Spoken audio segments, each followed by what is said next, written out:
Olá, eu sou o Cláudio César e estamos aqui juntos para mais um podcast. O podcast Cotia do Cerrado com a Helena Kira. E falando aqui sobre sustentabilidade, crédito de carbono, e dizer a vocês o que é a Cotia do Cerrado. Mas primeiro, nós vamos apresentar a Helena para você, tá bom? Helena, seja bem-vinda. Olá, amigos, amigas. Eu estou aqui com meu amigo de longa data, Cláudio César, no podcast Cotia do Cerrado com Helena Kira. É um grande prazer estarmos aqui junto, com a difusora, a comunicação e vamos falar novamente de Helena. Isso, eu tô lembrando aí do Manuel Carlos. Então, as Helenas do Manuel Carlos, né? Helena diz que Helena é um nome forte. Nome muito forte. Mas não sei se é forte não, só se for, que vai engordando um pouquinho. Mas vamos lá. Mas vocês vão saber da fortaleza da Helena Kira com a apresentação que ela vai fazer agora. Bom, é um grande prazer, como já disse, e eu sou bióloga e gostaria de passar um pouquinho dos meus conhecimentos e fazer entrevistas para a gente aprender um pouquinho sobre mais socioambiental e sustentabilidade. Muito bem, Helena. Eu sei que você é apaixonada por esse tema, né? Que é a sustentabilidade, a defesa dos nossos biomas, enfim, uma vez que você é uma doutora nessa área, né? Você conhece isso, né? Você não quis dizer, mas a Helena é uma doutora nessa área e vai dizer para nós aqui durante esse papo sobre crédito de carbono e outros assuntos que porventura surgir, vocês vão conhecendo quem a Helena é. A mãe, é a mulher, é a empresária, né? É a defensora dos interesses da nossa comunidade, é essa que está aqui, muito forte essa mulher. Vamos falar um pouquinho também da Cotia do Cerrado? Você pode apresentá-la? Vamos sim. Como mulher, mulher, você sabe que hoje em dia a mulher ela é multi. Sim, né? Nós chamamos mulher de polvo, com vários tentáculos, mais ligada à parte biológica. Então, mulher tem que ser assim. Então, eu considero uma pessoa comum igual às outras, que mulher como mãe, esposa, dona de casa, tem que trabalhar fora, tem que fazer tudo. Então, mãe, além de tudo, a mulher ela tem que estar sempre antenada e estar sempre do lado de quem for e quem quiser para ela estar acompanhando. Então, a mulher, ela tem uma fortaleza, assim, tremenda. Só nós estamos aprendendo a utilizar. E mais ainda, esse podcast é com muito carinho que eu falo da área que eu gosto. Porque a minha formação é bióloga, mesmo com algumas especializações, mas eu vi que falta ainda pessoas especializadas em determinados assuntos. Então, que assuntos que servem para a parte socioambiental? Socioambiental é tudo, é o que nós estamos passando aqui, é o nosso dia a dia, é o hoje, é a nossa história. Fazemos parte dela. E dessa história, o que nós podemos fazer para ter uma sustentabilidade, para manter o melhor? Por exemplo, olha esse calor extremo que nós estamos passando. Verdade. É só aqui? Não. Então, qual a nossa parte? Então vamos fazer um plantiozinho de árvore? Sim, ajuda, mas não é só isso. Então, aqui que eu estou aqui para passar um pouquinho para os meus amigos e amigas que queiram participar desse nosso novo projeto, esse podcast, para conhecer a nossa área, que é uma área extremamente importante, que envolve muito recursos financeiros, e é esses recursos que nós precisamos trabalhar com o nosso bioma. E por que bioma cerrado? O Instituto nosso, Cotia do Cerrado, sempre preparamos um grupo, sempre fizemos a pergunta, por que dentro do Mato Grosso do Sul só falamos de Pantanal?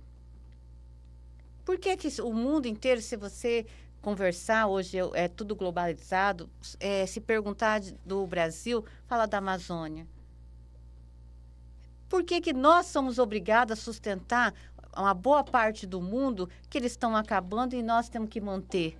Isso também nós temos que saber cobrar. e não deixar só amplo. O que eu posso fazer aqui dentro de uma escola, dentro de uma igreja? Quais são esses projetos que eu posso trabalhar? O Instituto Cotia do Cerrado é um terceiro setor que envolve uma parceria que muitas vezes com o privado, o público e quem é aquele que tiver alguma forma para poder nos ajudar. Que legal, muito bem, é isso aí. Cada um fazer o seu papel, né? Isso. Cada um fazendo um pouquinho, a gente chega no grande entendimento. O grande poeta sul-mato-grossense, o Manuel de Barros, dizia o seguinte, é como carregar a água em peneira. Se cada um fizer um pouquinho, a gente, de repente, resolve o problema, né, Helena? E sabe qual que é a chave disso? Que a gente vai chegando, alguns mais, né?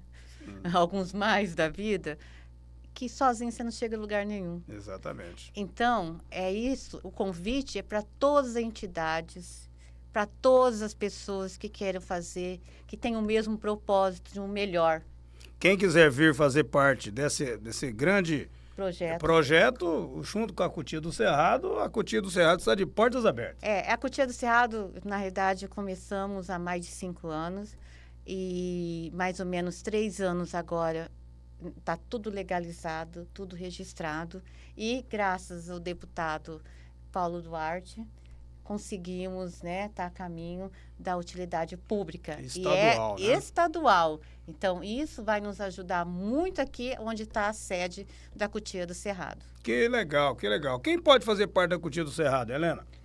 Quem pode fazer parte da Cotia do Cerrado? Então, como é um projeto, o estatuto foi muito bem escrito, né, pelo Takashi Yamaguchi, que nós sabemos que trabalha muito bem para o terceiro setor. Ele pode ser feito um trabalho com tudo ligado. Saúde, ligado à parte de religião, à parte da cidadania, transporte. Então, envolve toda a sociedade civil e, além de tudo, muito mais ainda, pesquisas de ponta a nível nacional e internacional. Então, nós envolvemos desde a sociedade civil, junto com a parte estudantil, de todos os níveis, independente que parte que vai estar, se é um ensino fundamental, ensino médio, é técnico, não importa. Nós vamos estar sempre trabalhando junto. E também dentro, conforme as leis. Porque você sabe que as leis, hoje em dia, elas têm alguns parâmetros que você pode ou não pode dentro de editais. E, de repente, a Cotia do Cerrado pode até propor também novas leis. Quem sabe? Quem sabe? É verdade. Olha lá, isso principalmente aí aqui em Três Lagoas, né? Que nós fazemos parte do Cerrado. Você tocou aí dos nossos biomas. Nós temos o Pantanal, mas o estado Atlântica. é grande. Nós temos uma parte da Mata Atlântica e aqui nós temos o Cerrado, que é maior que o Pantanal, que é a Mata Atlântica. Entendeu? Quer dizer, então aqueles que queiram vir fazer parte, que venham, né, Helena? Venham e nós vamos estar aqui recebendo. Nós precisamos, é isso que faz a diferença de um grupo forte e coeso. Muito bem, Helena, hoje você está realizando um sonho? Hoje eu estou realizando um sonho que eu não sabia, aliás, eu tenho que agradecer as pessoas também, né? Porque graças a várias pessoas como você, Cláudio, César, aqui, através da Fran Rádio, né, de Comunicação Difusora, mas eu tenho amigos de anos, e esses amigos falavam assim, não, Helena, você tem que continuar fazendo esse trabalho, você não pode parar, porque às vezes, como técnica de laboratório, né, servidora, eu não tenho como, às vezes, trabalhar nessa área. Por que não? A gente tem, sim, a gente tem tempo para isso, quando a gente quer, a gente consegue. Então, eu estou como delegada ambiental, tá, pela sociedade civil aqui municipal, vou tentar também delegada estadual, vou participar no dia 12 de março em Campo Grande. Em relação à parte de experiência dentro de escolas, eu fui quase 30 anos, licenciei na área de professoras, de todos os níveis, mais do ensino médio, parte técnica, também professora, às vezes, também como voluntária da Universidade Federal de Mato Grosso do Sul. E dentro do mestrado, doutorado na Unesp, também nós fazemos a contribuição como professora e também no meu pós-doc também eu contribuí também junto com o pessoal do Dom Bosco. Oh, que legal. É a contrapartida, né? É a nossa responsabilidade social com a sociedade. Com a sociedade. Então, essa minha parte foi muito bom você ter colocado. É uma contrapartida. É uma parte porque eu nunca paguei nenhum dentro todos esses cursos estudantil, essa parte estudantil, eu nunca precisei pagar realmente tirar do bolso, porque o governo já fez isso. Então é uma da minha parte também que eu estou fazendo, retribuindo à sociedade. Perfeito. O que eu puder. Tem erros? Eu vou ter erros sim, mas eu estar junto com você para aprender. Olha, antes eu vou inverter aqui aquilo que nós programamos como pauta do nosso podcast, Cutia do Cerrado com a Helena Kira, porque você falou muito da mulher, né, da sua participação e de outras. Então, é o seguinte, ontem nós tivemos o Dia Internacional das Mulheres e das Meninas. Eu queria que da você ciência, já tocasse nesse assunto. Unesco. Sim. Muito importante isso. A mulher tem vindo, esse crescimento da mulher não é de hoje. Né? Ainda mais agora, dia 8 de março, Dia Internacional Temos da que Mulher. preparar algo, né? Isso, para poder comemorarmos. Mas a mulher, ela tem uma facilidade incrível dentro da ciência. E esse incentivo da Unesco, né, sendo Dia Internacional, faz com que 11 de fevereiro, todos os 11 de fevereiro é comemorado, faz com que a mulher, a criança, a menina, ela tenha um incentivo um pouco maior, dependendo dos projetos, para a linha de pesquisa. Por quê? Tudo que é um dos pontos mais básicos dentro da ciência é você registrar. Porque esse grupo de criança, a parte de meninas, são muito criativas.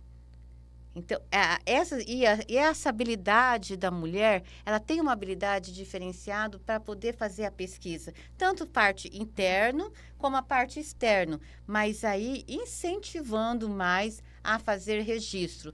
Tudo que é feito é só contado quando é feito registro. Registro em papel e, no caso, a parte de... registrado via online hoje em dia, que é muito fácil, para você não perder dados. Perfeito, ter essa expertise, né? Porque muitas coisas aconteceram e muitas vezes nós não registramos. Não registrado. E aí, muitas vezes, aquele que mais esperto usa o seu conhecimento, a sua ideia, para poder aproveitar dessa oportunidade. E também podemos aproveitar, falar nisso, que a mulher está muito na frente da economia criativa. Um assunto fantástico, né? Precisamos discutir isso aqui, né? Nós vamos fazer um podcast só de economia criativa. Só de economia criativa, que entra a mulher. E com sustentabilidade. E com recursos. Exatamente, que legal. Helena, é o seguinte, a mulher tem... essas mulheres, né? Nós estamos falando do Dia Internacional de mulheres e meninas, né? A mulher tem mais consciência por conta da sensibilidade que a mulher tem? Ela é mais consciente do ponto de vista ambiental? Eu acredito assim que da mulher, ela está mais ou menos empatada já com os homens. Só que a mulher, ela consegue ter uma observação diferenciada. Sim. Então, o foco dela... Quando a mulher ela observa para a parte ambiental, ela quer aquele aconchego de casa. A mulher quer família. Então, a parte ambiental, a mulher, hoje em dia, o normal, né, a maioria, o que ela pensa ambiental? Ter um ambiente melhor onde ela está vivendo. Então, o que ela quer melhor? Ela quer um ambiente limpo, higienizado, um ambiente, não é isso? Que não é só a mulher não, os homens também, mas a mulher tem esse negócio de ela tem a preocupação com a família, com tudo, que hoje em dia, a maioria, não estou dizendo que tem exceções, como, né, Cláudia? Mas a maioria das mulheres, ela assume a casa. O IBGE está aí para dizer. Quantas mulheres que hoje são a provedora, administradora. Até então não era. E isso também, nós podemos também colocar a mulher na política.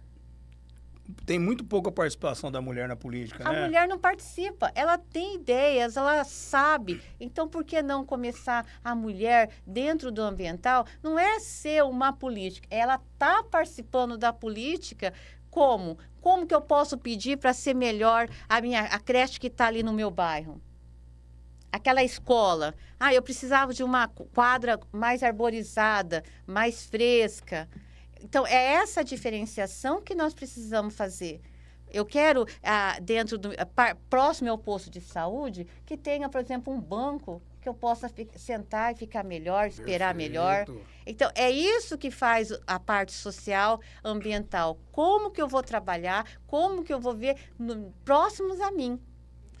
Próximos a mim, que, por exemplo, se eu estou querendo uma árvore, que eu tenho uma árvore, eu não vou deixar o meu vizinho cortar a árvore. Junto com o fórum que nós participamos, a reunião dos vetores, que hoje nós estamos com um grande problema de dengue, dengue também é um problema ambiental. Claro. Minha sugestão, dentro dessa reunião, foi o seguinte, colocar esses terrenos baldios é um auê dentro de qualquer bairro. E aí o servidor, a parte pública vai lá, limpa e é cobrado da pessoa. É isso. Fazer um fundo com esse dinheiro e esse fundo fazer com que ele retorne para você na parte de saúde pública. Por que não? Perfeito. Precisamos de recursos. Então, qual que é a diferença de conhecimento? É você ter o problema e tentar fazer a solução. Só criticar não resolve. O que eu posso fazer para melhorar? Perfeito. Qual que é o seu papel enquanto cidadão? Como cidadã. Bom, Helena, nós estamos recebendo aqui o professor Carlos Roberto de Lima, né? Possui graduação em Engenharia Florestal pela Universidade Federal de Viçosa, é mestre em Arquitetura e Urbanismo, também também é doutor em Recursos Naturais, enfim, o homem é uma sumidade. E é um dos seus convidados, nosso convidado para esse grande papo aqui sobre crédito de carbono. Seja bem-vindo, professor doutor. Nossa, obrigado. Inauguração. Seja bem-vindo, muito obrigado. Viu? Eu é que agradeço vocês a oportunidade, principalmente pela sumidade. O professor Carlos Lima é um amigo que não posso deixar de falar que eu conheci através da minha comadre e amiga, Rose Rodrigues, e ela falava assim, Helena, você precisa conhecer esse meu amigo que mora na Paraíba, ele é daqui de Três Lagoas, mas tem um conhecimento, uma bagagem. Eu falei assim, então é esse que nós precisamos. Perfeito, tá? Para poder nos contribuir, nos ajudar com o Instituto Cotia do Cerrado. Muito bem, a Rose, que é nossa amiga também, né? Filha de Três Lagoas, o nosso saudoso Cícero Sapateiro, né? E ela, o Cicinho. Comprei muita botina dele, né, professor? Mas, professor, conta um pouquinho da sua vida, sua trajetória. O senhor é de Três Lagoense, mas fica lá no Nordeste? A minha história é o seguinte. Trabalhei muito aqui em Três Lagoas, vendia pamonha, vendia rosca, salgado. E em 1975 inventei de fazer um colégio agrícola no interior aí de São Paulo. Depois fui fazer cursinho em São José do Rio Preto. Aí eu optei pela engenharia florestal na Universidade Federal de Viçosa. Trabalhei na empresa Ramires, no Maranhão, mas pouco tempo, não gostei, quis sair e voltei. E na época, um professor lá de Viçosa me apresentou 3 oportunidades. Uma era na companhia Aracruz, que ia montar uma serraria e ia colocar um produto de madeira sólida no mercado. E eles realmente fizeram isso posteriormente. Produto chamado Lípitos. Mas, na época, devido àquela questão de inflação alta e tal, eles engavetaram o projeto e desistiram de montar a serraria e resolveram investir mais no ramo que era celulose, né, que era o negócio deles, ao invés de investir num novo projeto. E com isso eu acabei não indo também para Aracruz. Tinha uma oportunidade na Suzano, na regional de Itapetininga, para tomar conta de fazendas, produção de eucalipto na região de Botucatu. Isso depois de formado. Aí aconteceu o seguinte, era para ser chamado para a Suzano não chamava. E tinha essa terceira oportunidade, que era lá em Patos, na Paraíba, na Federal da Paraíba. É o que hoje a turma chama de professor substituto, mas na época era o professor contratado, era CLT mesmo, né? E era uma coisa de 90 dias, para dar uma disciplina para uma turma de formandos. E eu resolvi ir, porque a Suzano não definia a situação. Eu falei, vai passar os 90 dias, a Suzano não define, e eu nem fui para Paraíba e nem a Suzano, né? Aí eu resolvi ir para Paraíba. E chegando lá? Aí depois de 45 dias que eu estava na Paraíba, a Suzano me chamou. É sempre desse jeito as coisas da vida da gente. Aí você coloca a gente numa bifurcação, né? Mas eu resolvi não romper diferentes. o contrato com a universidade, continuar. Eu falei, daqui mais 45 dias provavelmente eu estou desempregado, mas eu vou cumprir o contrato até o final. E eu estava gostando da brincadeira, né? Eu nunca projetei ser professor, mas estava gostando do negócio. E a ideia de ir para a universidade, passar esses 90 dias, é que era para ter um teste, ver se você realmente se adapta àquela questão de ser professor. Os começos são assim mesmo. E se eu realmente me sentisse bem naquela condição, provavelmente eu faria o concurso que ia ter. Aí, durante os 90 dias, a burocracia da universidade não deixou o concurso acontecer e a universidade precisou prorrogar o nosso contrato. Aí eu acabei prorrogando e no finalzinho do nosso contrato houve um decreto, uma legislação lá de Brasília, acho que no final do governo Sarney, e a gente passou a ser incorporado na universidade. Aí eu fiquei de vez. Ah, que legal. Muito bem. Isso aí provavelmente foi por conta da Constituição de 88, que incorporou ao serviço público aqueles que eram não só da contratados há 5 anos universidade. atrás. Não, o Brasil todo aconteceu Brasil isso, todo, né? E tinha uma lei especial aí. Aí eu fiquei na universidade 85, 86, em 87 eu saí para fazer o mestrado, depois voltei, fiquei um tempo na universidade, saí para fazer doutorado e foi ficando. E já há quantos anos o senhor está aposentado?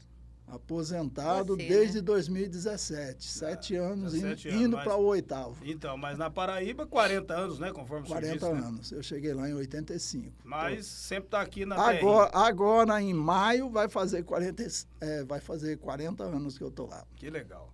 Professor Carlos, é o seguinte, vamos falar um pouquinho aí sobre a sua experiência, né? A sua visão sobre crédito de carbono. Lá quando o senhor formou, a galera falava sobre esse assunto? Não se discutia isso, né? Não se discutia. Mas o problema existia, né, professor? O problema existe desde que... O mundo foi mundo, né? Desde que começou a era industrial, né? Na verdade, desde que a humanidade existe, a gente consome energia. Mas nos primórdios, até chegar à era industrial, a gente consumia mais em termos de alimentos. Na área produtiva era muito pouco. E com o advento da era industrial, lá em 1700, 1800, a gente passou a consumir primeiro carvão e depois gás e petróleo, né? E cada vez mais e mais o consumismo. Então, a nossa emissão de carbono aumentou exponencialmente. Para a gente dirimir esse problema, professor, o que é que a humanidade tem que fazer? Com a sua experiência. Olha, primeiro a gente precisa consumir com mais eficiência.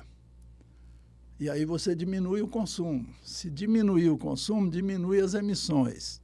Esse é um caminho necessário, mas não é o único. Sozinho ele não vai dar conta, porque você vai diminuir daqui para frente. Mas o que foi emitido de lá para cá não tem jeito, já está aí na atmosfera. E esse nós precisamos retirar. Uma das formas de retirar é reflorestamentos, tanto de nativas como de exóticas. Produção e também para conservação. Um reflorestamento quantitativo e qualitativo. De Isso. qualidade, quer dizer assim, organizados. Isso. Nós precisamos fazer as duas coisas. Onde é a área de preservação permanente, nós temos que recuperar e recuperar com nativas. E onde é a área de produção, que você tem um pasto degradado, uma área que a lavoura já não está indo bem, então você pode entrar com um reflorestamento. E o ideal é que você tenha bens de consumo que tenham uma vida longa. Porque isso aqui é carbono. Essa mesa é carbono. Através do processo de fotossíntese, foi fixado um carbono que estava na atmosfera e hoje em dia ele está na madeira.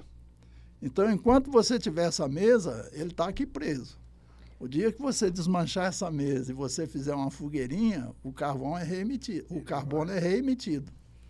Então, enquanto você tiver a mesa, o carbono está preso aqui. Então, por isso que é importante você ter bens duráveis. Perfeito. Inclusive, novos equipamentos. As indústrias deveriam pensar em inovação, no sentido de não emitir tantos gases assim, né? E na área energética, porque é um material que é combustível, serve para energia também. Só que, o que acontece? Você deveria usá-la onde você vai substituir energias fósseis. Petróleo, gás, carvão, você passa a consumir madeira. As pessoas, a princípio, acham que é um negócio arcaico, usar madeira, a energia da biomassa, né? Mas não. É um negócio também super necessário. Não, assim, a minha opinião, o senhor está falando, ou você, melhor você, né, Carlos? É sustentabilidade. Então, usar Isso. madeira, mas com reflorestamento... Isso. Daquela madeira. Você compensar aquilo que você vai usar. É isso aí, né? O negócio é o seguinte. Você hoje, no sistema de energias fósseis, você tem essa energia num depósito na crosta terrestre. Está lá, o carbono existe, está lá preso. Quando você faz a mineração, retira aquilo, transforma e usa a energia, você pega aquele carbono e joga para a atmosfera. Quando você usa da madeira, acontece o seguinte, a própria natureza já fixou esse carbono que existia na atmosfera. Quando você pega essa madeira e substitui uma energia fóssil, você deixa de emitir o fóssil. E, claro, quando você tira uma árvore, daqui a 6, 7 anos, você vai necessitar de uma outra árvore, porque o processo é contínuo. Mas é muito mais fácil. Você consegue, é mais rápido o processo numa madeira do que no fóssil. Não, o fóssil é o seguinte, o fóssil você vai ser emissor líquido. Nesse sistema onde você usa biomassa, você deixa de ser emissor líquido e você passa a fazer uma ciclagem de um carbono que já está pré-existente na atmosfera. Você faz o reflorestamento na fase de crescimento e a produção da madeira, você está fixando. Quando você corta, utiliza, você reemite.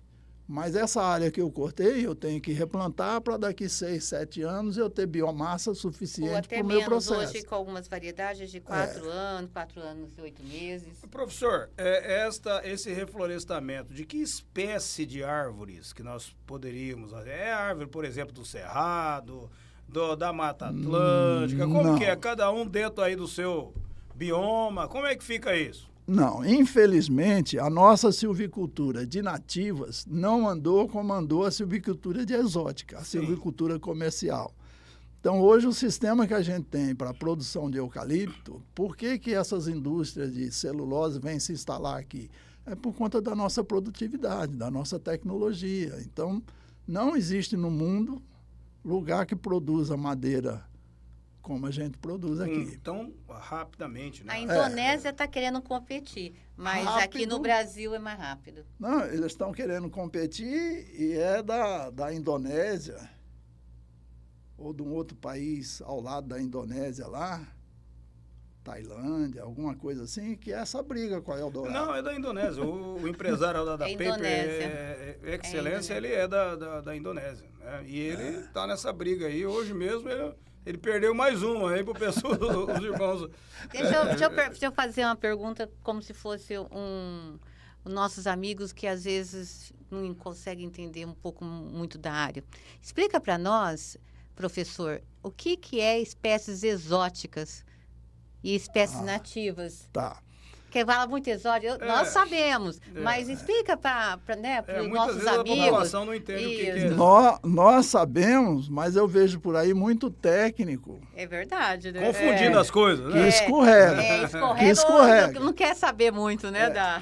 Porque a questão é a seguinte, a gente fala muito nativo, exótico, e o exótico a gente sempre associa a uma espécie que é externa ao Brasil.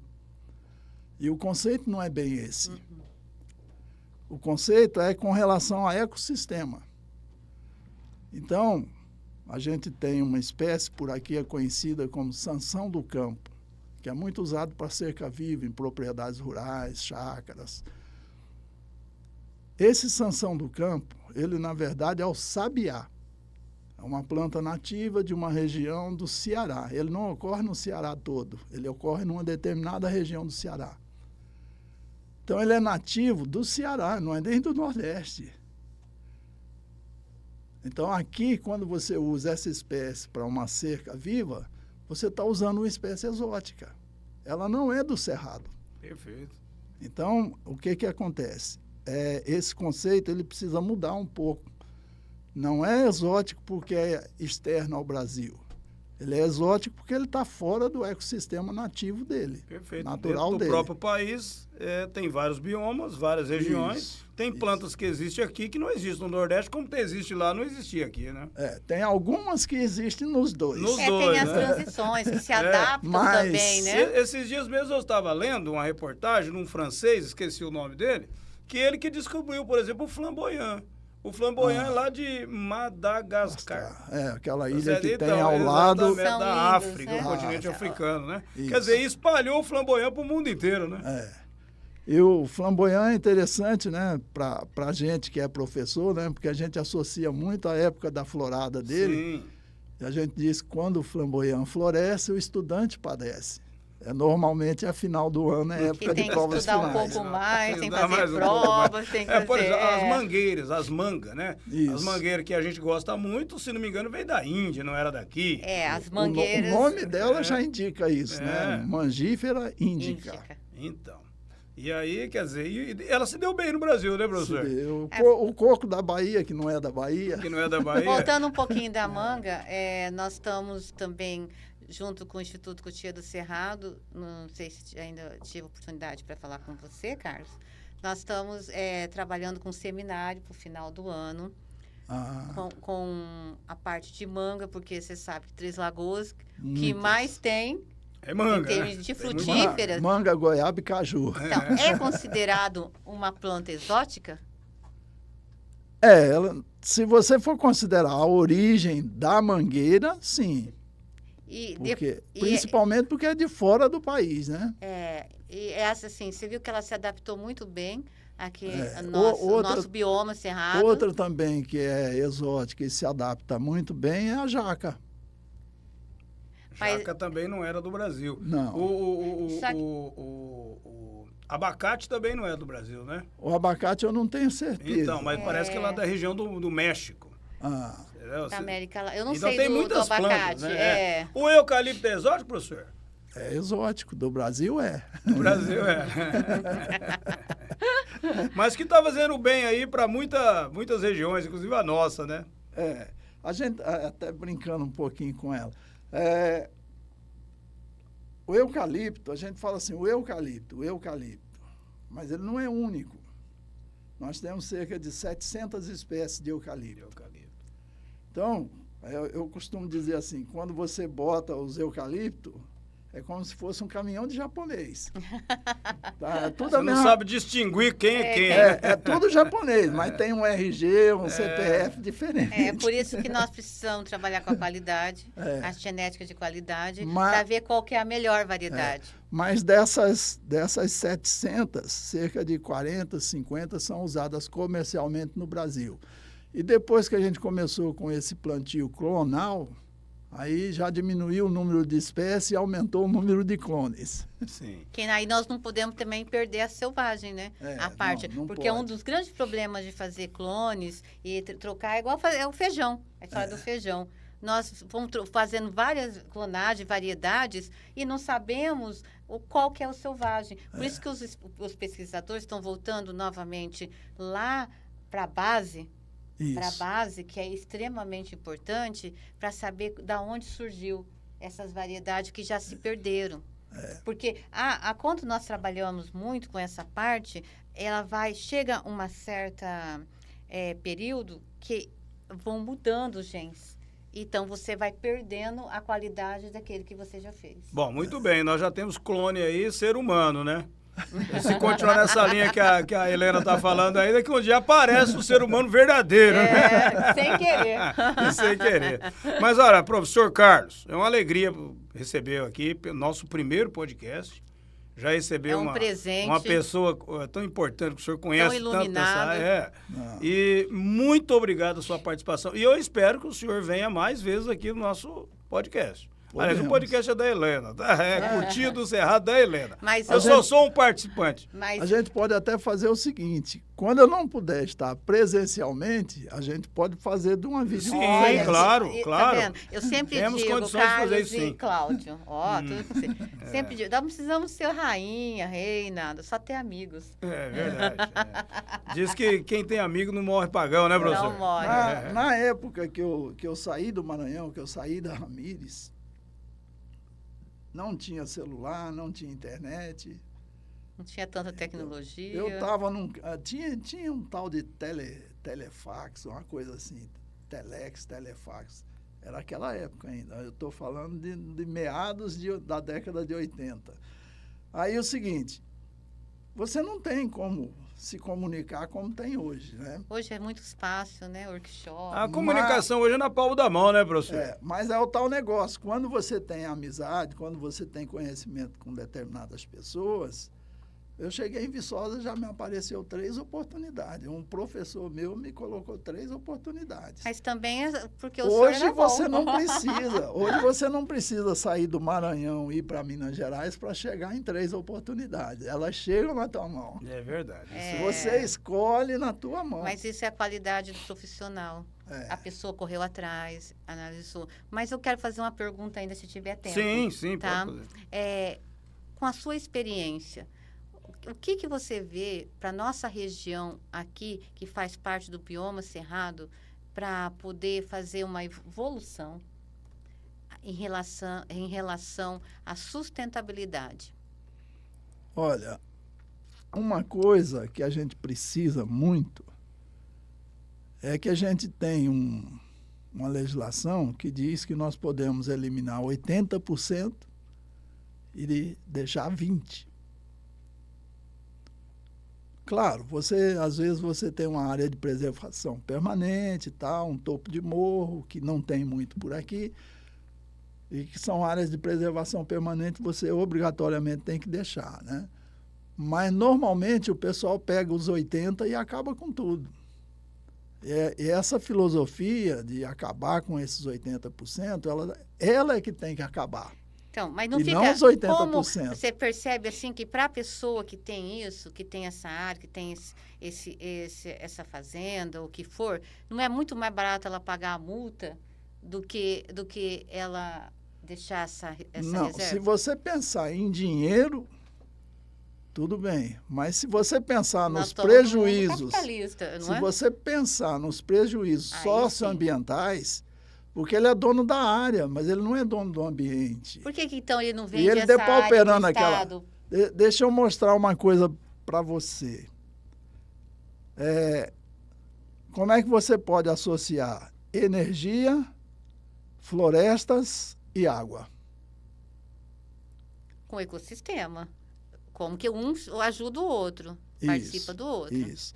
Você precisa, qualquer sistema de produção, você precisa de energia. Você mexeu com energia, você tem danos ambientais. Esse é um Nós precisamos de produtores de água. Aí, a vegetação tem esse cunho. Não é só o carbono que está estocado lá. Quando você tem a área desmatada, a chuva que cai, ela leva embora o solo, a riqueza que você tem, os 20 centímetros superior do solo, aí vai ficar o outro solo que não tem a produtividade agrícola que tem essa camada superior. Você perde a camada superior, você vai assorear os rios, as represas, você vai perder qualidade na água, porque a água vai estar muito mais suja, muito mais poluída. E quando você tem a cobertura florestal, e vai ter vossoroca, vai provocar erosão, né? Porque essa que eu falei de você perder o solo é uma erosão que é chamada de erosão laminar. Então, a cada ano, você vai perdendo centímetros daquela camada superior.